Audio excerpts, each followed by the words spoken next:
गोले डालकर उसको तोड़ दिया। तो सबसे पहली मुनज़्ज़म लड़ाई यहीं से शुरू होती। जो लोग तारीख में 1857 से शुमार करते हैं कि भारत को आज़ाद कराने के लिए जो लड़ाई शुरू हुई, जो जंग शुरू हुई अंग्रेज़ के ख़िलाफ़, वो गदर से यानी 1857 से लड़ाई शुरू हुई। ये गलत तारीख़ है। दुनिया की कोई भी किताब में आप उठाकर देखेंगे तो आपको शुरुआत वहाँ से मिलेगी। वो एक छांटने की कोशिश की जा रही है कुछ लोगों के ज़रिए से। क्यों? क्योंकि 1857 से पहले जितनी भी लड़ाई है वो टोटल लड़ाइयाँ, वो सारी जंगें टोपी और दाढ़ी वालों ने, भारत के मुसलमानों ने शुरुआत की थी, उसकी लड़ाई लड़ी थी। इसलिए एक साजिश के तहत शायद उस तारीख को ख़त्म करने की कोशिश की जा रही हो। लेकिन इंशाअल्लाह हमें चढ़ते हुए सूरज की तरह यकीन है, जब जब इस तरह की साजिशें होगी, हम जैसे तालिब इल्म और बहराइच की इस हसास अवाम के ज़रिए से अल्लाह तबारक व तआला इसको याद दिलाने और दोहराने के लिए अफराद भेजता रहेगा।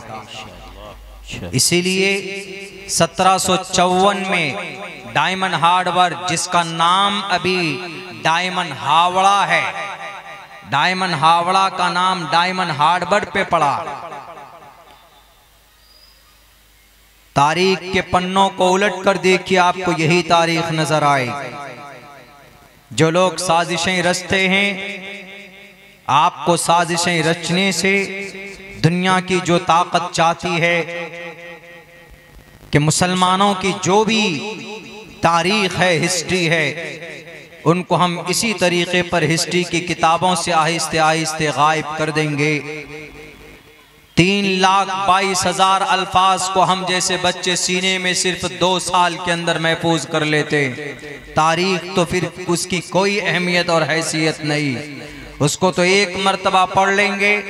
ऐसे भी अफराद पैदा हुए हैं, अल्लामा अनवर शाह कश्मीरी रहमतुल्लाहि अलैह, सैकड़ों किताबें उनके अज़हान के अंदर महफूज थी, एक मर्तबा पढ़ते थे तो कभी भूलते नहीं थे। इसलिए अपनी किताबों पर इतराने वाले आप तारीख बदल नहीं सकते। पहली जंग की शुरुआत याद करना, अगर तुम्हारे दिमाग में सिर्फ नफरत का भूसा भरा हुआ है। 1754 अली वर्दी खान नवाब सिराजुद्दौला के नाना, उसके बाद उनका इंतकाल होता। 1757 के अंदर 1755 के अंदर कुर्सी गद्दी पर अली नवाब सिराजुद्दौला बैठते हैं और 1757 के अंदर नवाब सिराजुद्दौला ने जंग शुरू की पुलासी की मैदान में, मुर्शिदाबाद के अंदर। फिर दूसरी बड़ी जंग लड़ी गई, लेकिन अपनों की गद्दारी की वजह से वो जंग हार गए, वो शहीद हो गए। लेकिन जंग की शुरुआत वहां से है 1754 से। 1754 के बाद 1755 और 57, उसके बाद फिर 1780 के अंदर हैदर साहब, टीपू सुल्तान के अब्बा मोहतरम, अंग्रेज के खिलाफ 4 बड़ी जंगों के अंदर वो शामिल हुए और बिलाखिर 1799 के अंदर शहीद हो जाते हैं श्रीरंगापट्टनम मैसूर के अंदर। वहां पर भी अपनों की गद्दारी थी, इतनी कुर्बानियां हुई। जब टीपू सुल्तान को शहीद किया गया था तो उनके सीने पर, उनकी लाश पर खड़े होकर जनरल हॉर्स ने कहा था कि आज से ये देश हमारा है, इसलिए कि इस देश के शेर को हमने शहीद कर दिया, इस देश के बड़े फ्रीडम फाइटर को हमने शहीद कर दिया। हमारे इस देश में जब तक टीपू सुल्तान जिंदा थे उस वक्त तक अंग्रेज की कोई हुकूमत नहीं थी, अंग्रेज की हिम्मत नहीं थी कि वह हुकूमत करे कहीं पर। उनकी शहादत के बाद उड़ीसा, बिहार, झारखंड और बंगाल, वो इलाका तकरीबन एक माना जाता था, उन इलाकों के अंदर उनकी हुकूमत शुरू हो गई। लेकिन ये तारीख गवाह है 1857 से नहीं, 1754, 1755, 1757, 1780 और 1767 भी और 1799 मई के महीने में फजर की नमाज के बाद दोनों हाथों में तलवार लेकर मैदान कारजार में पहुंचते हैं अंग्रेज के सामने में। अपने ईमान का सौदा नहीं करते, बल्कि टीपू सुल्तान लड़ते लड़ते इस देश के लिए शहीद हो जाता है। ये मर्द मुजाहिद, तब अंग्रेज कहता है कि भाई वी वॉन, हम जीत चुके, आज से भारत हमारा है, आज से मुल्क हिंदुस्तान हमारा है। ये तारीख है, ये लोग शहीद हुए बाज़ाब्ता, तब जाकर ये देश आजाद हुआ। ये तो कभी कभी की लड़ाई थी, लेकिन उसके बाद फिर उसके बाद की शुरुआत, उसके बाद की जो लड़ाई है उसकी शुरुआत देखिए किस अंदाज में होती।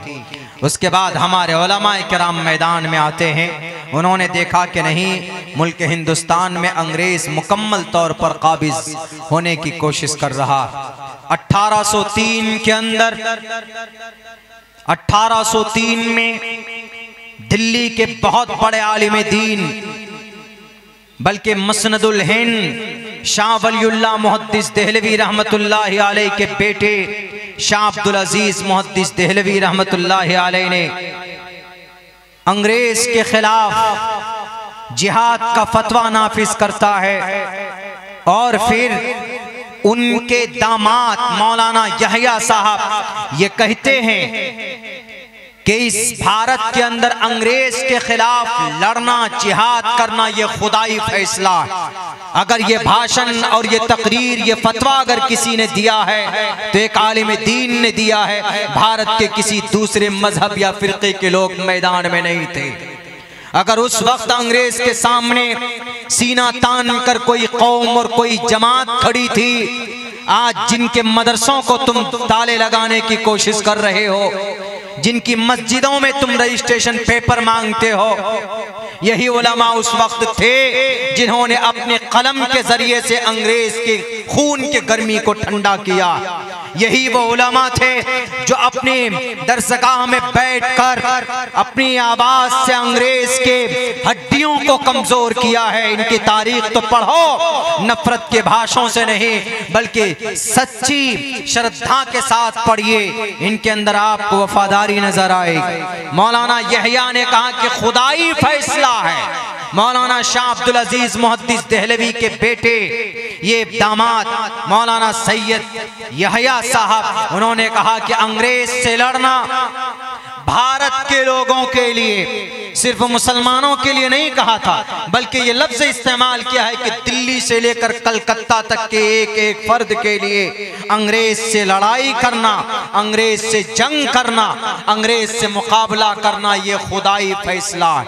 ये मैं जहां कहोगे वहां आकर कहने के लिए तैयार हूं। मौलाना यहया के ये अल्फाज।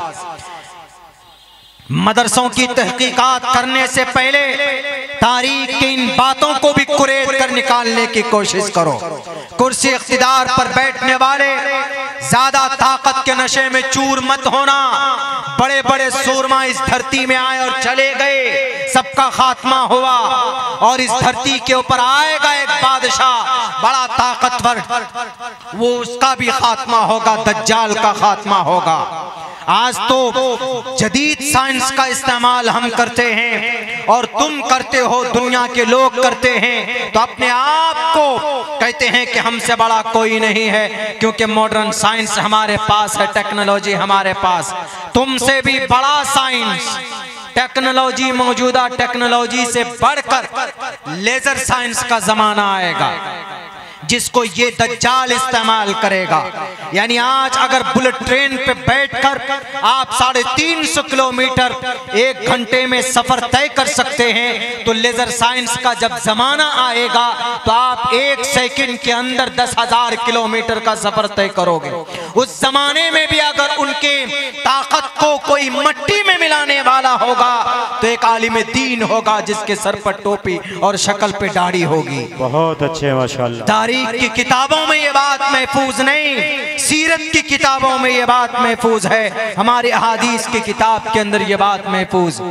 इसीलिए हिस्ट्री को बदलने वाले और शक की निगाह से देखने वाले, ये जो दिन आप हमारे इस मुल्क हिंदुस्तान को मिला, तिरंगा हम लहराते हैं। आज एक सवाल भी बहुत ज्यादा घूम रहा है चारों तरफ कि बताइए कि तिरंगा को किसने डिजाइन किया। इस तिरंगा को डिजाइन करने वाली एक ईमान वाली खातून थी जो मुशर्रा थी, मतलब बुर्के में रहती थी, नकाब में रहती थी, सुरैया तैयबा माशाअल्लाह। She is belong to Hyderabad. ये तारीख है 1799 में देश का शेर शहीद हुआ।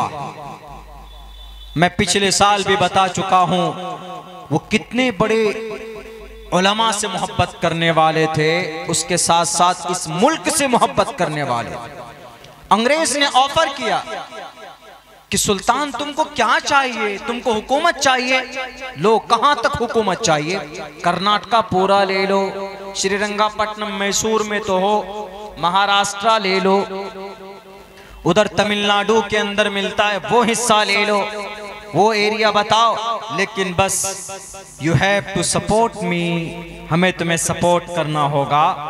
नवाब साहब दक्षिण में उन्होंने भी कहा कि सुल्तान क्यों लड़ाई कर रहे हो, एक मर्तबा समर्थन दे दो, लेकिन उन्होंने कहा कि नहीं हम लड़ेंगे। मराठा सेनाओं ने आकर के कहा कि टीपू सुल्तान अंग्रेज के साथ हो जाओ।